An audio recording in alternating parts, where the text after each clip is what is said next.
J'ai une trajectoire et je connais chercher l'argent. J'ai un talent et je l'exploite. OK?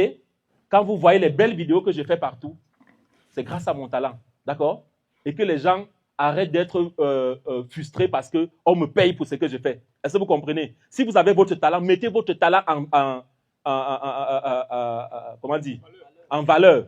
Ça veut dire que quelle que soit la personne qui vous appelle, si vous êtes peintre, quelle que soit la personne qui vous appelle pour venir faire votre peinture, votre travail n'a pas de connotation politique. Est-ce que vous avez compris? Vous partez faire la peinture.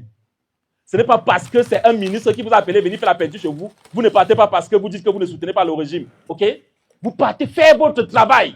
Et rien que votre travail. Vous comprenez? Quel que soit votre domaine. Nous, on est exposés parce qu'on est des artistes. Dès qu'on fait, on dit que, oh, il a fait. Vous savez que ces gens-là, ils ont les peintres chez eux. Ils ont les carreleurs. Ils ont les cuisiniers. Est-ce que vous pensez que les gens vont arrêter de travailler pour eux parce qu'on va dire qu'ils soutiennent? Faites votre travail. En tant qu'entrepreneur, l'argent n'a pas de couleur. Est-ce que vous comprenez? Donc, on arrête de vous dire que l'argent sale. Il y a d'abord l'argent propre. Voilà. Donc, j'ai pris la parole pour introduire cela et vous dire que mon objectif à 40 ans, quand j'aurai 40 ans, c'est d'avoir 5 000 employés. Et parmi les 5 000 employés, je veux que vous m'aidiez à avoir 1 000. Le but de cette rencontre, c'est de créer minimum 100 entrepreneurs. J'aimerais que d'ici l'année prochaine, parce que je vais vous accompagner, après la conférence, tous ceux qui vont vouloir se lancer vont se lancer. On va créer des groupes WhatsApp pour pouvoir échanger au quotidien. Mais ceux qui seront sérieux et qui vont se lancer, et qui vont me prouver qu'ils sont sérieux, qui se sont vraiment lancés et qui excellent, moi, je vais les accompagner. Il faut qu'en fin d'année, qu'on ait au moins 100 parmi vous qui emploient 10 Camerounais, et c'est possible.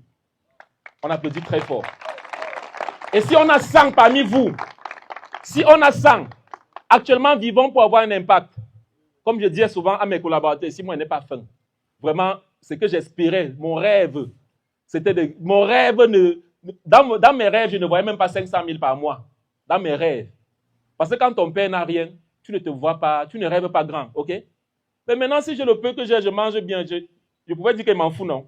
Mais si vous êtes là, c'est parce qu'à un moment, il faut avoir un impact sur la société. Et cet impact-là, je pense que c'est avec vous que j'aurai cet impact. Les 5 000 employés que je veux, je vais passer par vous. Je veux que parmi vous, qui est au moins 100, qui créent une entreprise dès demain.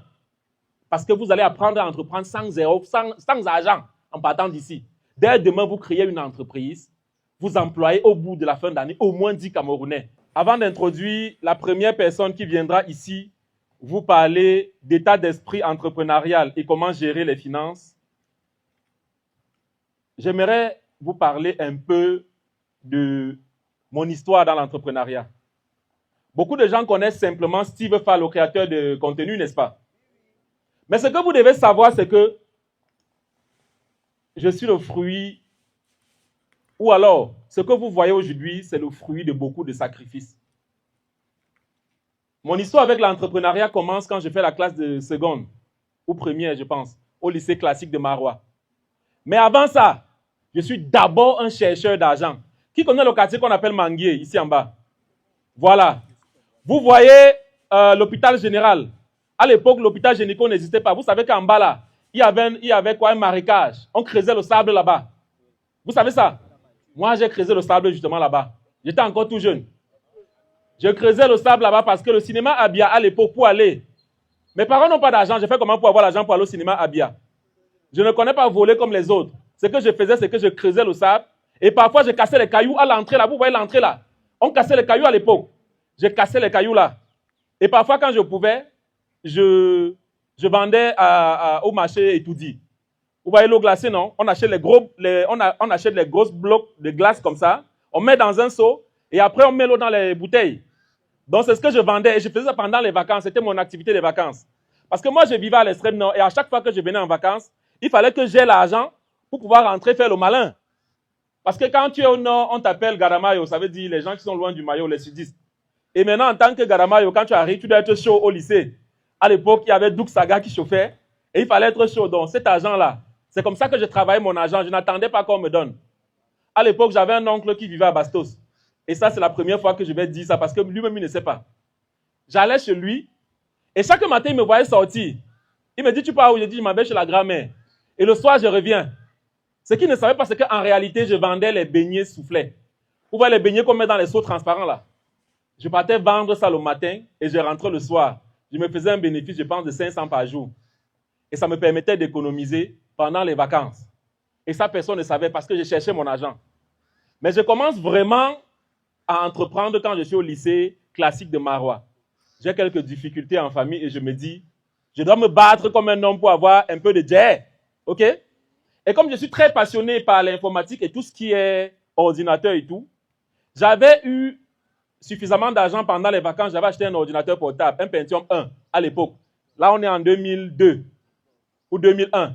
Le Pentium 1. Pour vous dire, la mémoire de l'ordinateur, la mémoire complète, c'était 1 giga. Je dis la mémoire, pas la RAM.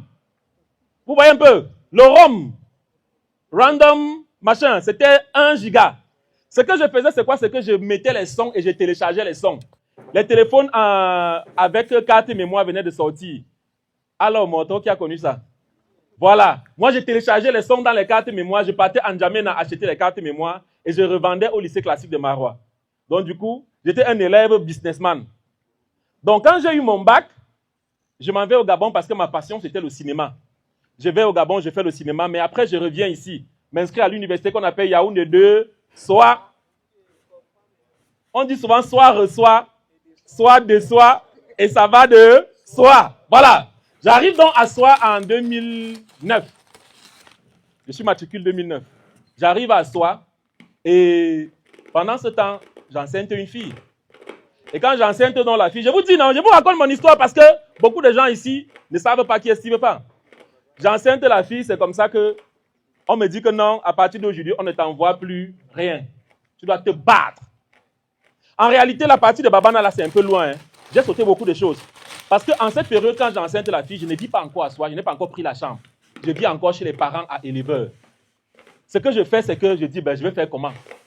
Le petit argent que j'avais, je crois que c'était 20 000. Je suis allé à Mokolo. J'ai acheté les chaussures des femmes là. Ça coûtait, je pense, 800, les babouches là. Et je vendais au Carrefour éleveur, au sol. Donc j'ai fait ça. Et à un moment, comme j'aimais tout ce qui est musique, vidéo, j'ai acheté les appareils de musique. J'ai commencé à être DJ au Carrefour éleveur. J'ai téléchargé les sons. On m'appelait DJ Sunset. Je vous dis donc, quand vous attendez On The Mix, arrangement, le gars là, c'était mon collègue, on travaillait ensemble. Voilà. Donc il vit là à éleveur. C'est après ça en réalité que je m'installe à Soi dans une chambre parce que ça ne donnait plus là-bas en haut. Je m'installe dans une chambre et la moto que je fais là, on appelle ça le lancement. C'est que je n'ai pas l'argent pour acheter la moto. Mais je vois quelqu'un qui a la moto et je fais ce qu'on appelle le lancement. Donc, il travaille en journée et le soir, il me donne sa moto. Je fais donc la moto à Soi. Pourquoi? Et c'est pour ça que je vous dis, venez ici avec vos ambitions. Tout ce que je vais vous dire aujourd'hui, tout ce que je vais vous citer comme métier à entreprendre avec 0 francs, si vous n'êtes pas ambitieux, pardon, rentrez chez vous. Parce que beaucoup de gens vont vouloir se focaliser sur ce métier-là et rester là-dedans. Non. Quand vous commencez la moto aujourd'hui, si vous aimez trop la moto, dites-vous que dans 10 ans, vous aurez combien de motos et combien de motos taximan. Est-ce que vous comprenez? On ne commence pas avec la moto et on finit sur la moto, on meurt sur la moto. Arrêtez-moi cette sale habitude-là. Si vous êtes des entrepreneurs, ne soyez pas comme les gens qu'on voit partout là. Ils se contentent de peu. Arrêtez de vous contenter de peu. Et quand je fais la moto à Soi, le but c'est d'avoir un peu d'argent pour lancer une activité. Mais quand on agresse les motos taximans, je me rends compte que je ne peux pas faire la moto. Surtout que je fais dans la nuit parce qu'il faut garder le charisme. Donc c'est comme ça, c'est pour ça que je faisais dans la nuit en réalité. Parce qu'il fallait garder le charisme. J'étais à Soi et j'étais toujours chaud. Donc il ne faut pas qu'on me voit sur la moto. Il y a les petites. Donc, après ça, je vois donc, il y a souvent les entreprises, là, eux, ils collent les affiches partout dans la ville. Opportunité d'emploi, 150 000 de salaire. Mais c'est des bandits, hein? Oui! Donc ce jour-là, quand je vois l'offre d'emploi, je m'en vais, on a dit une entreprise canadienne. Moi, je savais que c'était une entreprise canadienne. J'achète ma veste d'Exma. Il connaît. J'achète ma veste, j'arrive là-bas avec le sac. La veste est là-bas froissée de côté. Donc quand j'arrive, on me dit, mon petit, tu es trop chaud. Mais tu vas aller dans la rue vendre. Donc on me met les médicaments là sur la tête, c'est une façon de parler. On vous met les médicaments sur la tête, les produits, on vous dit d'aller vendre. Et c'est comme ça que je pars vendre et je découvre que J'ai un talent dans le marketing. J'ai un talent dans la vente. Donc, j'ai déjà parlé de cette entreprise-là dans une vidéo. Vous connaissez ce qui s'est passé. Et après, une autre entreprise m'a repéré. Et c'est comme ça que je me suis retrouvé en train de vendre les choses un peu plus chères, un peu plus luxueuses. OK? Donc, quand je vends dans ces choses-là, le but, c'est d'avoir mon entreprise à moi. Comme je me fais suffisamment de bénéfices avec cette entreprise qui vendait les appareils de sport, vous savez que ce ne sont que les riches qui utilisent ce genre de produits. Sport et bien-être. On vendait les tapis de course, les hammams, les choses comme ça. Donc, c'est des appareils facilement que vous pouvez vendre à 4 millions. Pourtant, le prix normal, c'est 1 million. Donc, quand vous faites ce genre de marge, vous pouvez facilement réaliser donc, vos projets si vous êtes ambitieux. Mon projet, donc, c'était d'ouvrir un restaurant à Soi. J'ouvre donc le restaurant qu'on appelle Sexy d'Akéré à Soi. Ceux qui ont fait Soi et qui ont, dans les années 2012-2013, connaissent jusqu'en 2015. Le Sexy d'Akéré, je l'ai ouvert à Soi. Ça marchait très bien et je me faisais minimum 50 000 par jour de bénéfices. Le restaurant donne l'argent. Hein. Quand vous voyez un plat de beefsteak qu'on vend à 1500, le coût de revient de ce plat, c'est maximum la moitié. Hein. Oui, dans les 600. Le coût de revient d'un plat de 1500, c'est maximum la moitié. Donc, vous comprenez que si vous avez vendu 100 plats et que vous avez un bénéfice de 700, ça fait combien? Ça fait 70 000. Facilement comme ça.